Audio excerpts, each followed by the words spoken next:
Hello, Mami. Bali, sa tanong niyo po na hindi po ito na-detect while pregnant ka kay baby specific in CAS ultrasound or ito yung tinatawag na congenital anomaly scan ultrasound. Bali, ang pagkakaalam ko po kasi, itong ultrasound na to, dito nila makikita kung nag-form or nag-develop ng maayos yung brain, yung mga major organs like brain, heart, and kidney. And then, dito rin nila nakikita kung merong structural abnormalities dun sa body parts ng baby.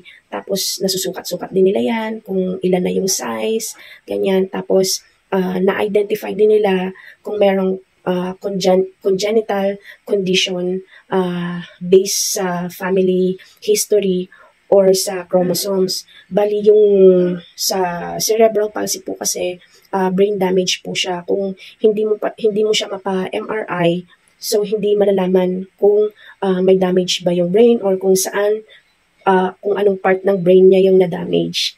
Ayan, thank you.